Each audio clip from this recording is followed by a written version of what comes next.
Good morning, everyone. We're live today. I'm here with Carolina. Hi, guys. Good morning. Good morning. So today we're going to be talking a bit about price action in Bitcoin and the mistake I made with the trade that I gave yesterday. I guess really wasn't a trade, but anyways, we'll talk about that today. Also, yesterday I spoke with a no coiner. He was somebody who was in one of my chat groups that I had for quite some time, and he wanted to meet with me because he heard about Bitcoin and how I'm into Bitcoin and so forth, and wanted to know more. And so we had an interesting conversation, and we're going to talk about that because I basically let him know that Bitcoin was the impossible made possible, so we're going to see impossible prices. Also today we're going to talk about a few things in the news. We're going to talk about Square Cash, Russia's new law to confiscate money, bitcoins and cryptocurrencies. Hong Kong's unveiling some regulations, as well as Binance, and finally we're going to close off probably with ByBit's cross margin. Oof, that's pretty scary stuff, man. I have some serious stories about that. But anyways, if you're interested in all this, stay tuned. We're also going to have a questions and answer period at the end, and so please, you can ask questions along the way. Are you excited for today's episode, Carolyn? Yes. Okay. Yes, I am. Alrighty, all right.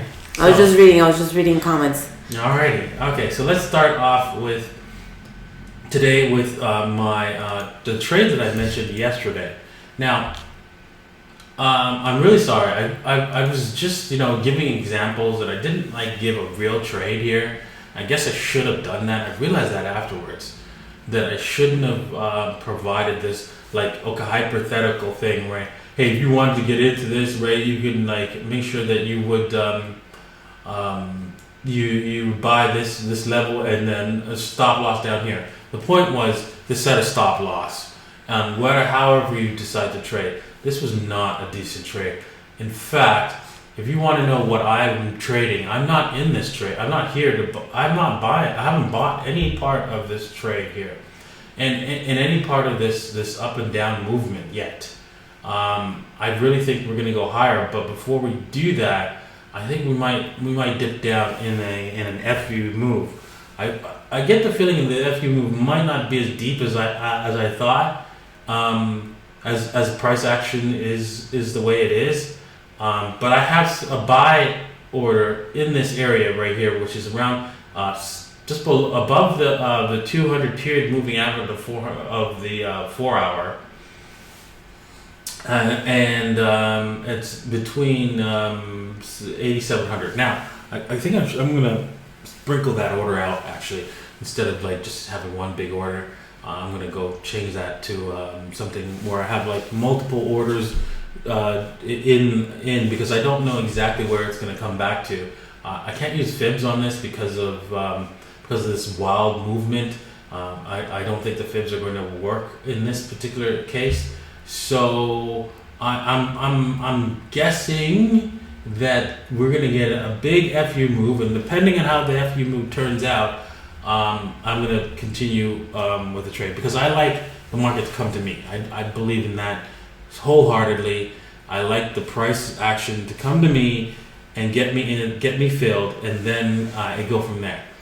And that's how I like it. Now, is this trade a very good idea? Probably not. It's not part of my trading plan. I'm just going because I've seen so many FU moves. I feel this thing wants to go higher, but to buy in this area is just suicidal, especially since there's so many people going on high leverage. And these things love to knock you out before they actually do their actual move. So please be careful with leverage. I've received numerous messages on Telegram where people would tell me that they've lost all of their money, every single penny, that they've invested in Bitcoins on a leverage exchange. How terrible is that? I mean, I'm sure that I couldn't see them crying on Telegram, but I from the messages, I just felt they were crying, right? And I don't want that to happen to you. Please, whatever you do, at the very least, don't dump all your Bitcoins that you have on a leverage exchange, ever. You should never do that. I mean, sure, put in like 10%, right? If you want to really try to trade 10% of your total HODL holdings, and that's it. Not the whole stack. Just, you have to keep a HODL position separate from your trading position at all times. It's kind of sad, but that's the way it is, right? People, they either revenge trade, right?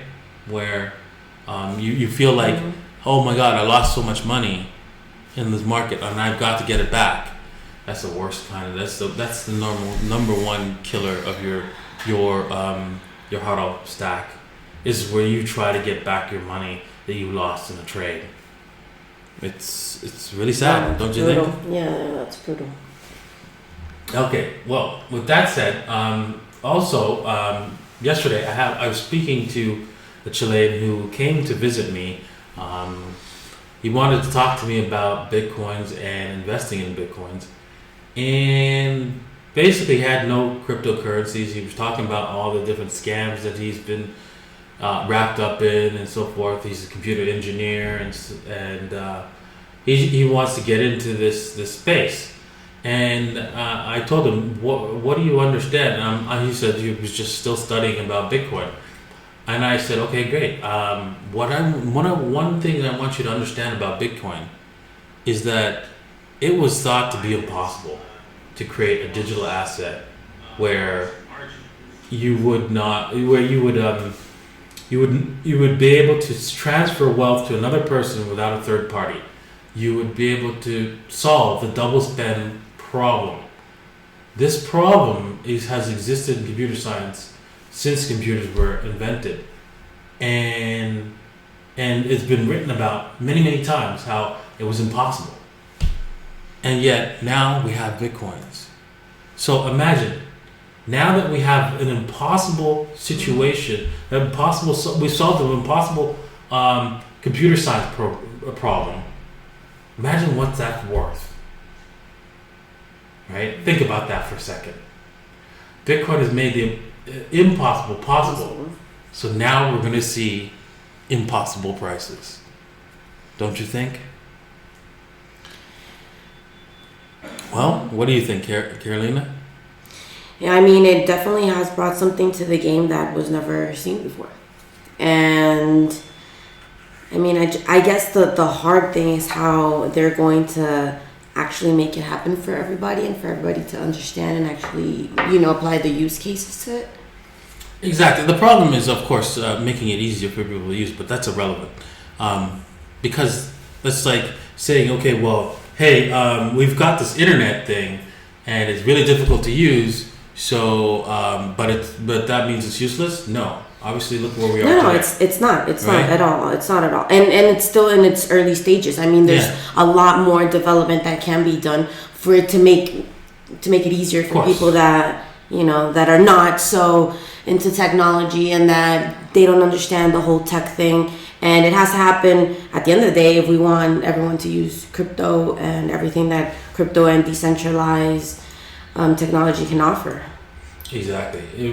We definitely have to make it easier for people, but that will come, and when it does, right, you want to be well ahead of the curve with you stacking your sats, and it would be nice to also stack a little bit of silver and gold, but you know what, you'll never see the kind of gains that Bitcoin and cryptocurrencies will provide in the future. It's staggering because we've created a whole new industry to replace the banking system. That's incredible, especially, and it's a beautiful thing because especially since these guys are sucking rents, too many rents from everyone, and they produce nothing. Every time you use a credit card, you pay them 5%. Every time you go into the bank and you use their services, you're paying them. And you're paying them to save your money. How ridiculous is that? It's criminal. Don't you think? Yeah. I guess people general, we're just so accustomed of the system being that way that we also have been asleep and not, you just get accustomed to it, and you're just part of the system, and there's not a lot of people that, speak their mind and think that, things can work a different way. You just get so accustomed being beaten like a slave. You're thinking that there's no other way to be a slave, but to be a slave. Mm-hmm. That's what the problem is, right? I agree. Yes. Once you've lived your life in a certain way. Yeah. For example, I talk to people about how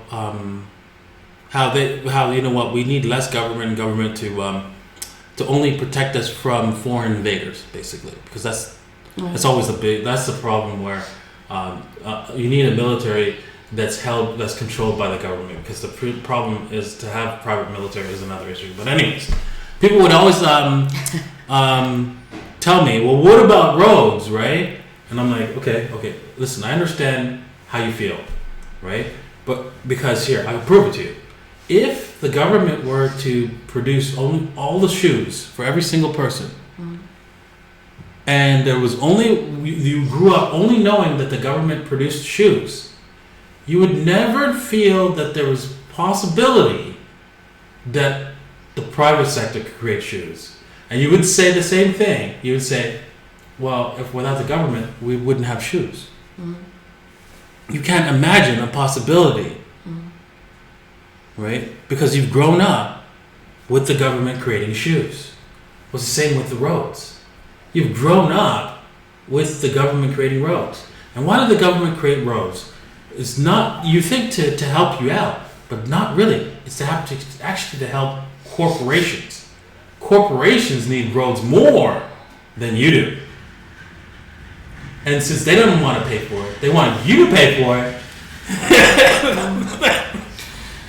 They got the government to do it for them. Got it?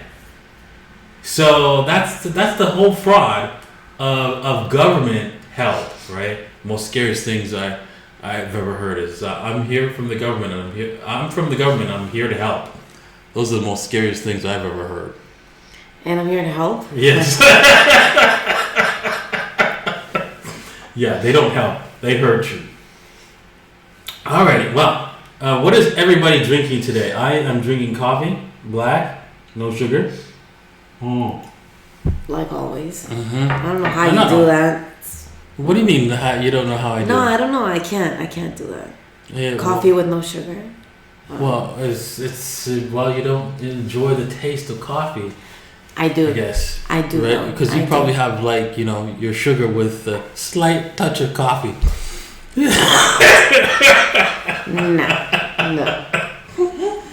I'm kidding. But I know a lot of people who do that. All right, so moving along to the news stories of today. Oops, my Bluetooth on my computer has died. I can't use my mouse, and I have this on this desk here. But anyways, I have another mouse, right, that's not Bluetooth. But anyways, let me just click over here and bring this story up. And I'm like, all right, Square's Cash App sold 150 million worth of Bitcoin in Q3. Wow. With 250 year-over-year growth. I mean, that's incredible. I don't expect them to do this growth forever, but that's great. You can see here in this article, I'm going to provide the link to this article. I might as well copy this and put this in the chat group here so that you guys can follow along if you want to read through this. But basically, these guys have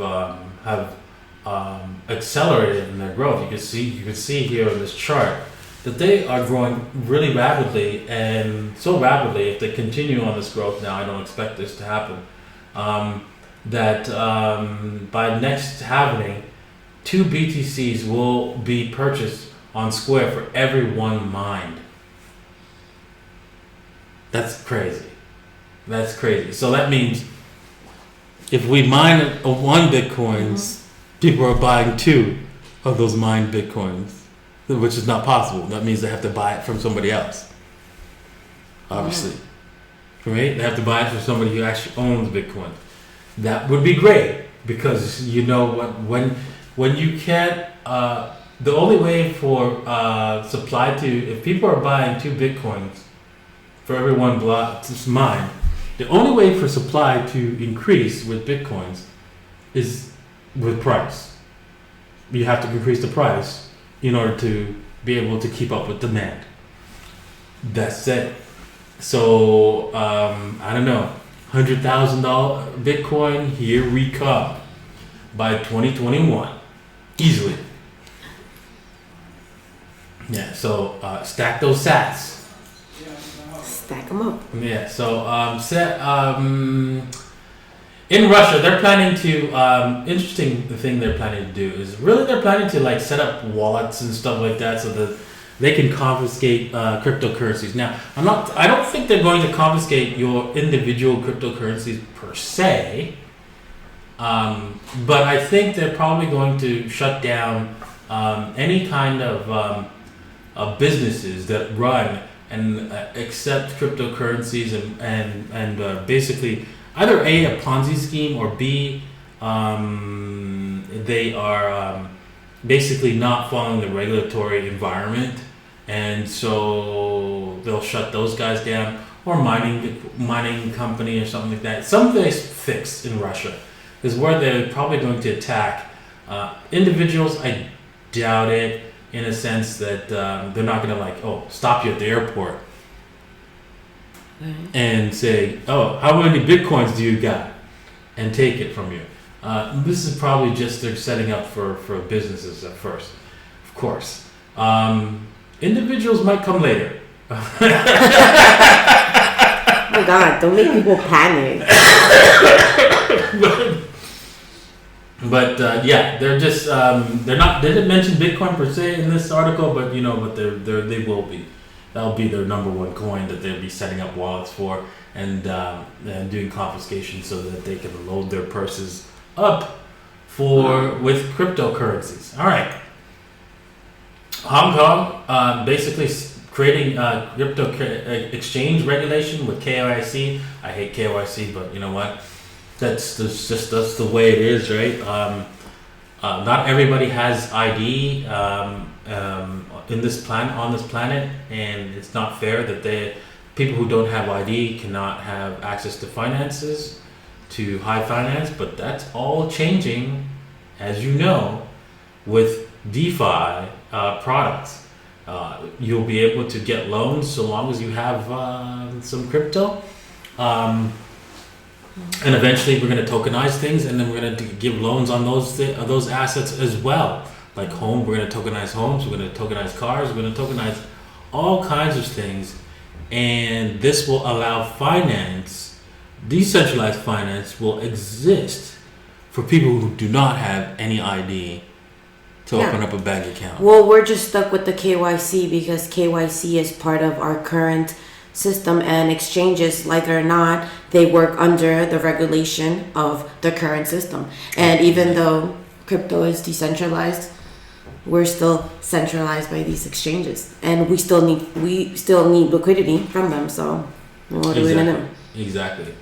Yeah, I mean, this is the banking laws basically being grafted on exchanges. KYC is basically a banking law, and it's being placed on forced upon exchanges, even though it really shouldn't. But that's just the way it is, right? Banks want to keep control of their power, and this is how they can slow the adoption rate of Bitcoin by requiring KYC at point of entries, on and off ramps.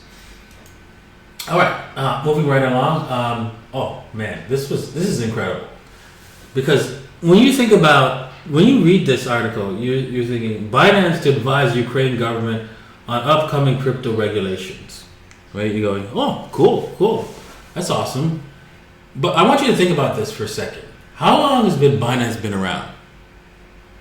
Since 2017. Yeah.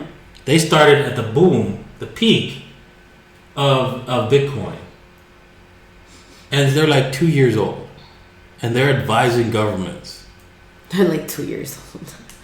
Imagine having a job, right? Getting a job, and then 2 years later, you're telling the government what to do. Right? Yeah. That's incredible. That's why I liked Binance Coin.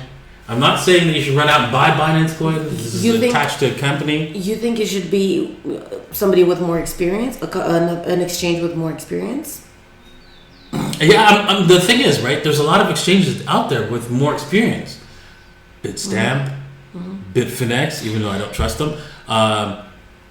The Gemini twins, the Winklevoss. I mean, no. I mean, in their case in particular, I guess they have more options. Here in Chile, we have like 3 or 4 exchanges that haven't been around for the longest time. And when it comes to do laws about cryptocurrency now, I mean, they're going up to people that haven't been as long as these other exchanges that have been, in the U.S., et cetera, et cetera. And it's not like they're going to go to them to ask about laws here. So we still have people that, are, I don't know if inexperienced is the word. It's not. But, 3 years in the game or 2 years in the game, But I guess, they have more options in this case, maybe. Yeah. What do you mean by who has more options in this case? Government to actually, bring people that are in the space to do laws and to legislate on certain topics. Yeah, but you think you'd go with somebody who, I don't know, has been here for a lot longer than CZ, right? Sure, he's had a lot of great successes.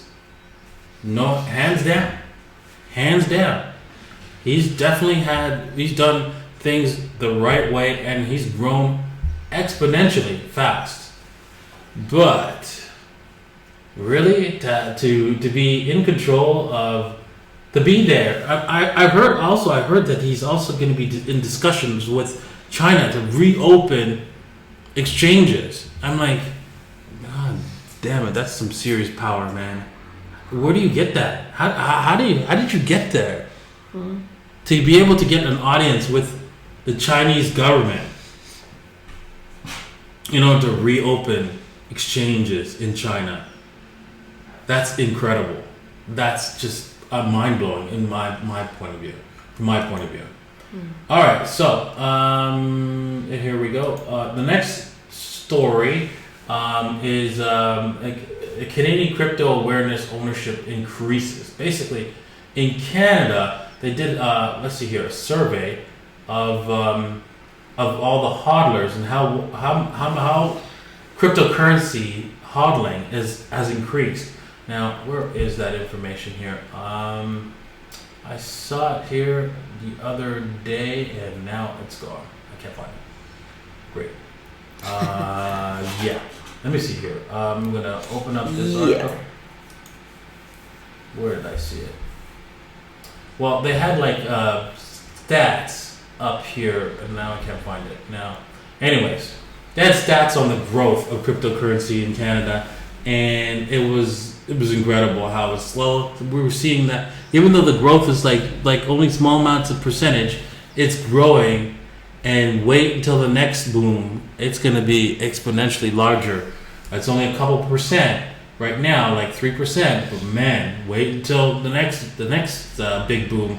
We're going to see it in the 10-20% range, very, very fast. Especially since I think we're going to see a large event greater than a recession coming up soon. Either next year or the year after, it doesn't matter, it's relevant, it's coming, and it's going to be devastating to a lot of people. You can see it with people around the world protesting, and the gold price is reached all-time highs in every single country except the United States. There is something coming really big very soon. All right, I'd like to close off the news articles with ByBit. If you're interested, you know what? If you want to trade ByBit, you want to trade on ByBit.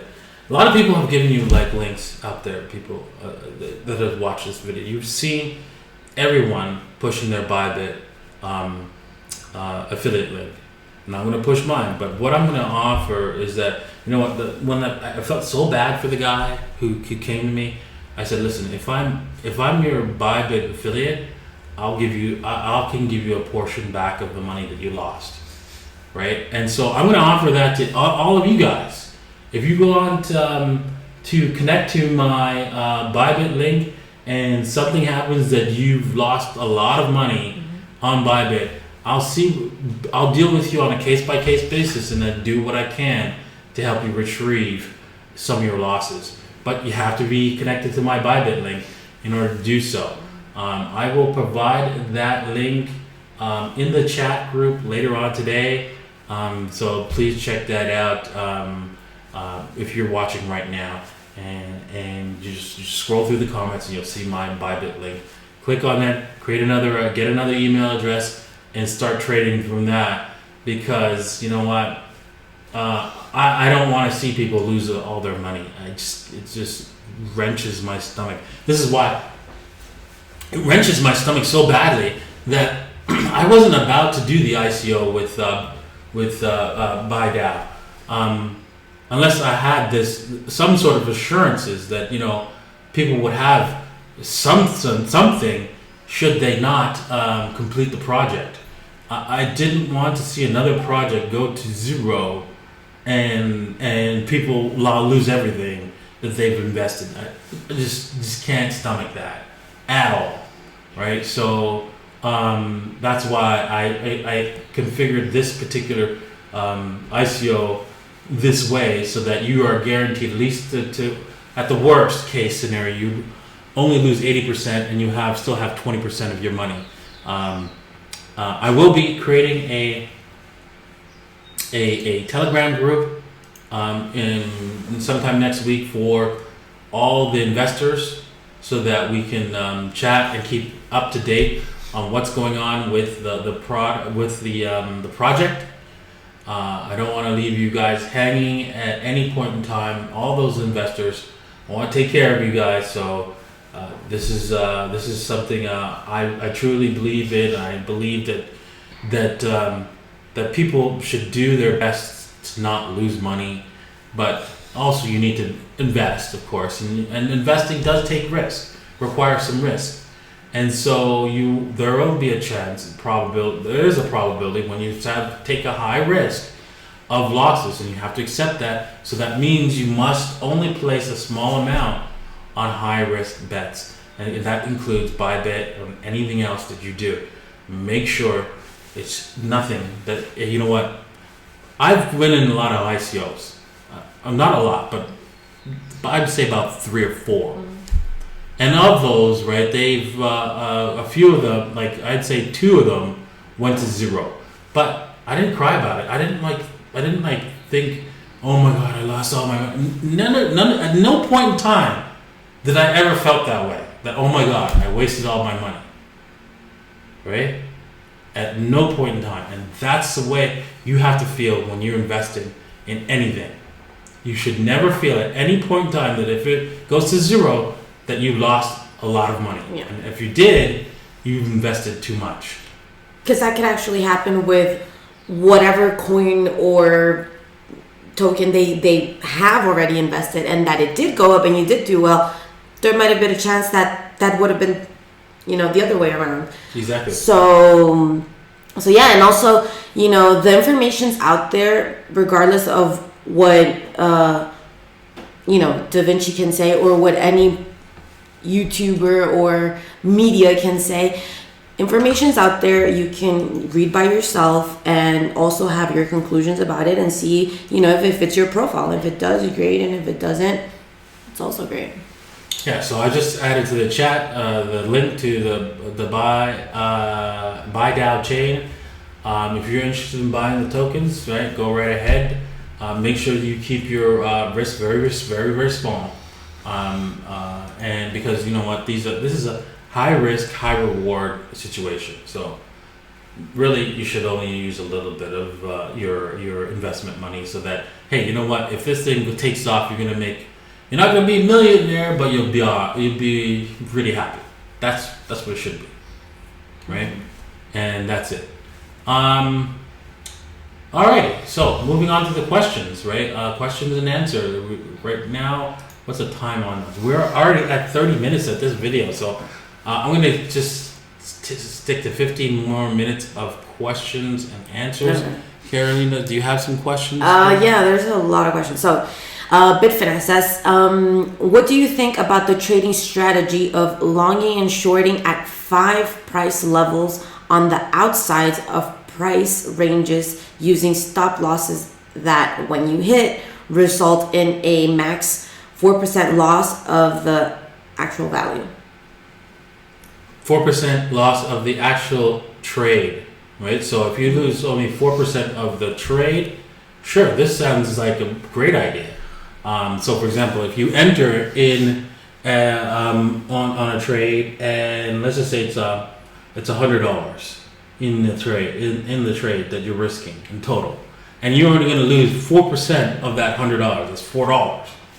Great, you are trading properly, and and he might have like a larger account of $10,000, right? And his bet is only $100, and he's only going to lose 4% of that $100. If that's what you're talking about, you are you are trading properly. So continue what you're doing. Excellent work. Okay, so here's another question. Are you planning on storing ByDao coin on Pandora's wallet in the near future? Of course, yes, definitely.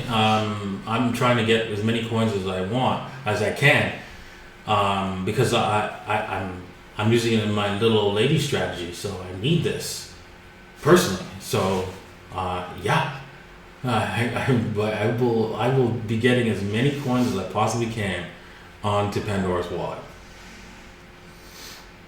Okay.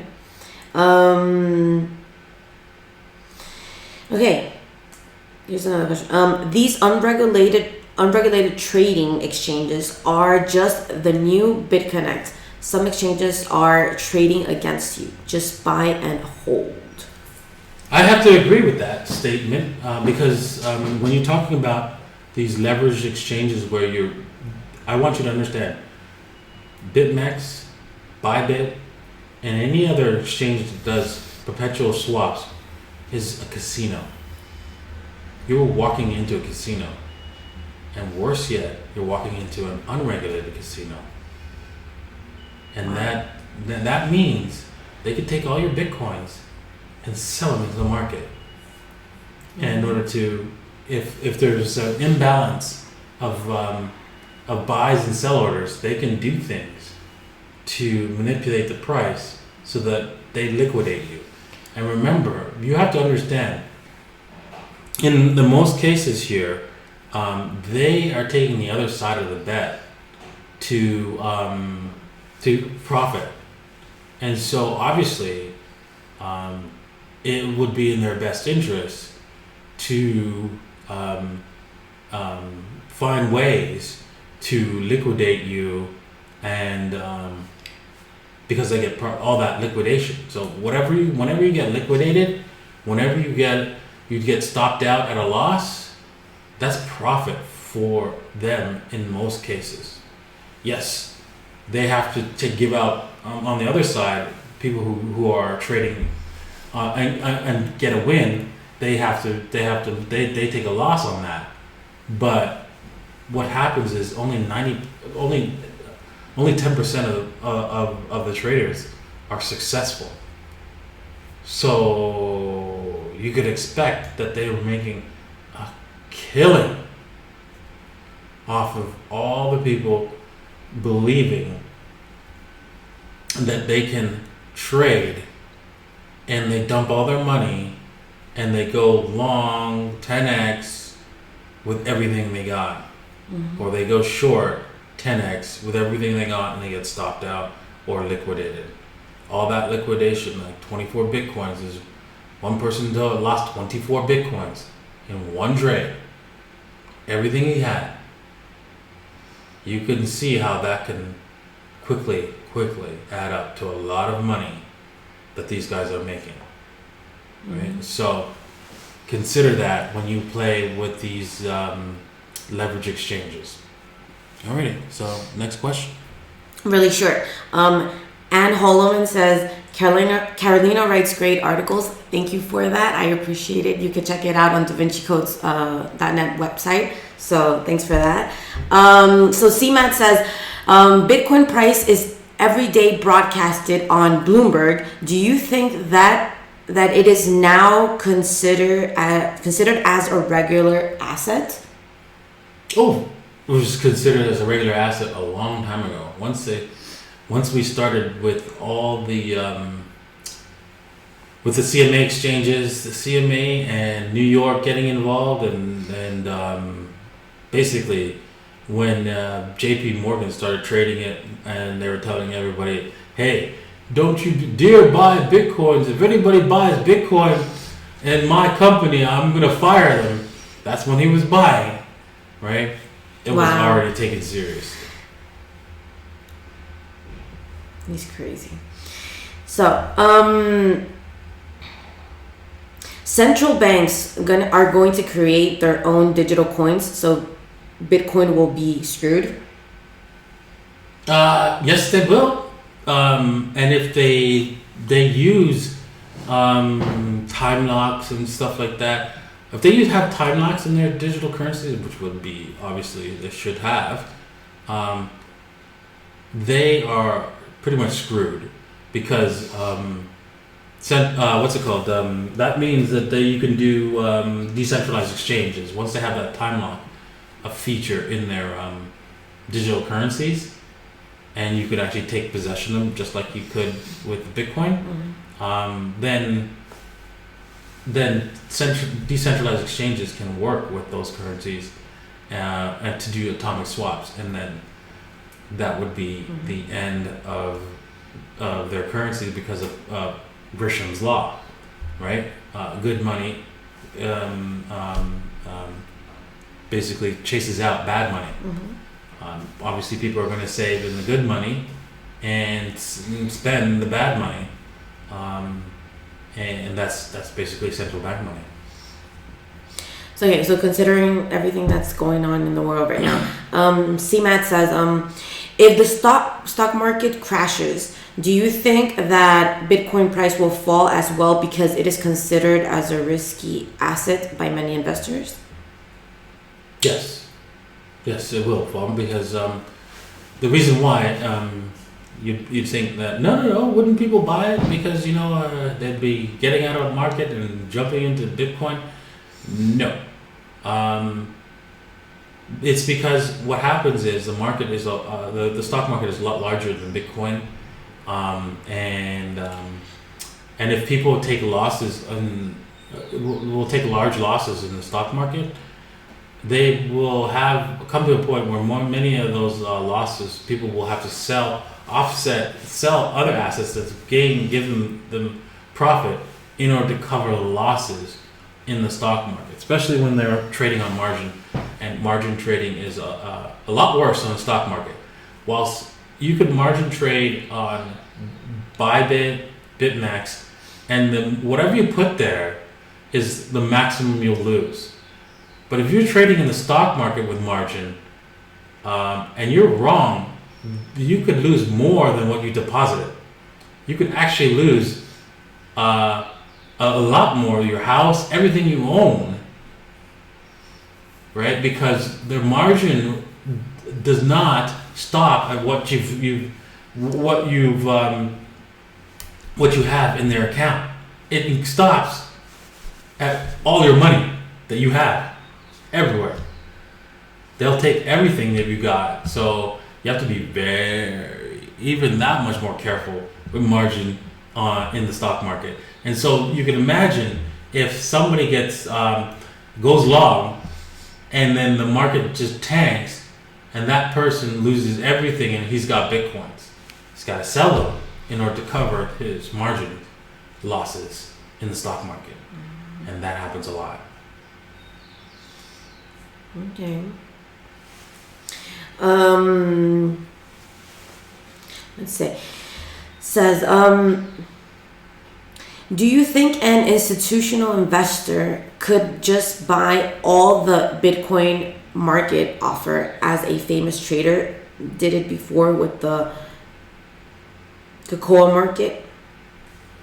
You can physically do that. It's just that all you're going to do is drive the price up, right? Because what will happen is as you start buying and people realizing what the heck you're doing, they're going to pull all their offers, their offers to sell Bitcoin because they know that you're going to go higher, right? And then replace them at a way higher price. And so let's just say the guy starts to chase those offers at like 20,000, 30,000. The higher he chases it, the more they pull it, the higher they put it. It'd just be insane, right? You would not be able to gather up all the Bitcoins by doing that. So, is it possible to make a living with a couple of swing trades a month with a 25,000 account? Okay, yes, it is. However, this requires a long time, a lot of training, a lot of studying, and discipline, because the swing trades are possible to be profitable. However, you need to be. You imagine you were in this trade. Like here, let me show you.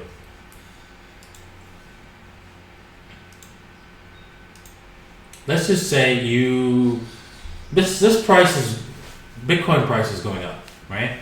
And as a swing trader, right, you're gonna like scale in to this, right? You start scaling in as it came back down, scaling in, right, and then waiting, and then it's coming back down. So you decide to scale back more in, and you have like some cash holding just in case it falls over here.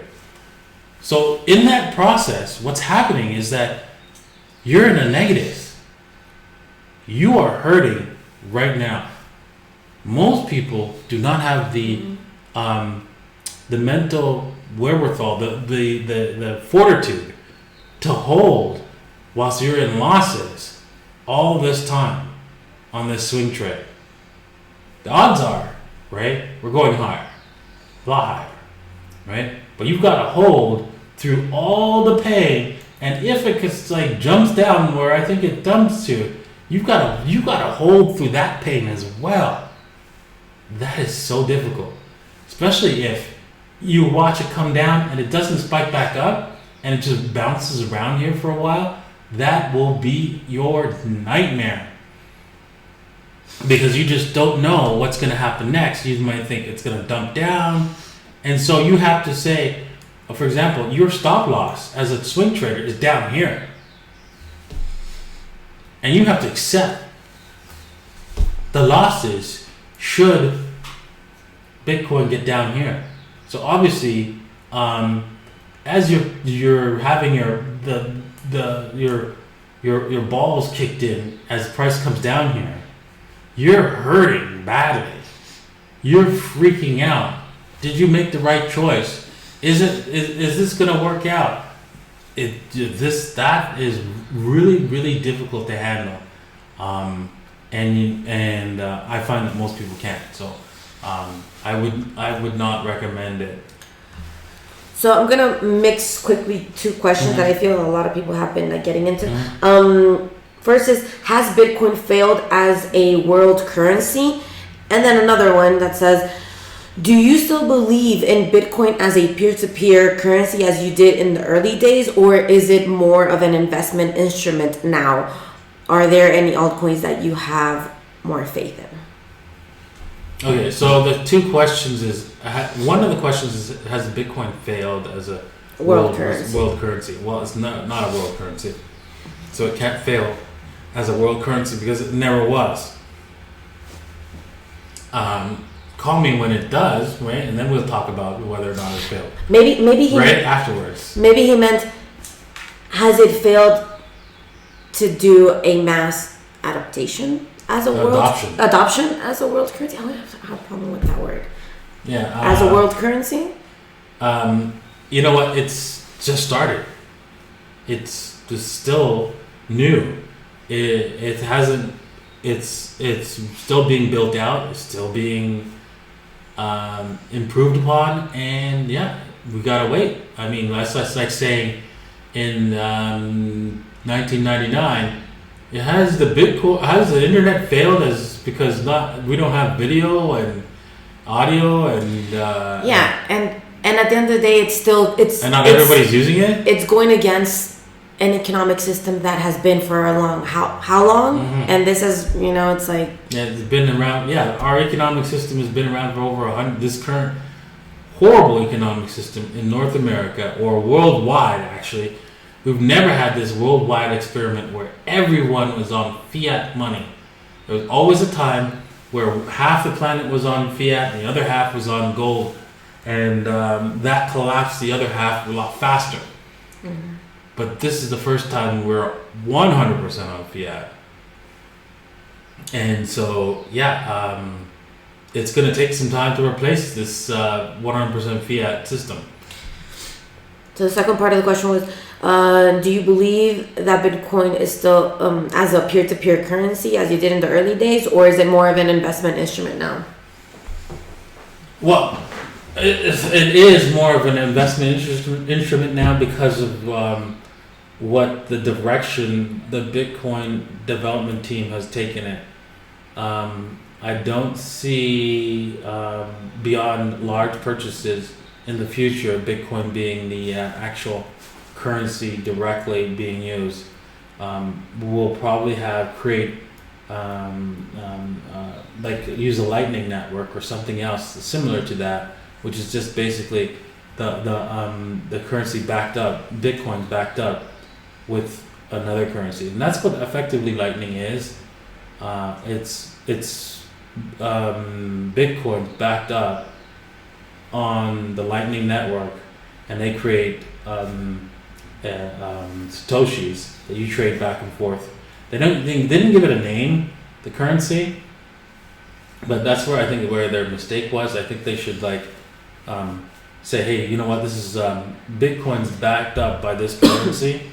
And just leave it at that, because that's what it is, basically, that separate currency. Because you can't, you can only, you can't really send to a Bitcoin address from your Lightning network, and so you can actually just go back and say, hey, you know what, give me the Bitcoins, right? That's how it works, and I see that's the future. Some sort of system like that is the future with Bitcoins. Not Bitcoin itself being the direct use case for money. It's going to be basically like gold 2.0. And with that said, I think it's like 45 minutes, so we're like 48 minutes. I'm going to have Chris be calling me shortly, and we're going to be doing a video on MMCrypto as well. So look forward to that. So thank you again for coming out to this live stream. I really appreciate everyone's questions. And same with Carolina. Did you enjoy today's show? Yes, I have. It's been really interesting. We have a lot of people watching. And yes, thanks for tuning in. And people that have asked about ByDAO, you can check out on Davinci J15. The videos there if people want, to check it out. And then go to the website for people that have been commenting right now. So thank you. Yeah, and once again, right, if you switch over to my ByBit account, basically ByBit for referral, right, not only you get the $60 right to trade with, but also you get some sort of reassurance from me that I'll be there to help you if things go really, really wrong. All right, so thanks again for watching, and saludos see you guys de Chile. Oh yes, saludos de Chile. Don't forget our Chilean. If you speak Spanish, don't forget our Chilean channel, Davinci J15 Chile. Suscríbanse. Chao. Ciao. Okay. Horrible editing these streams.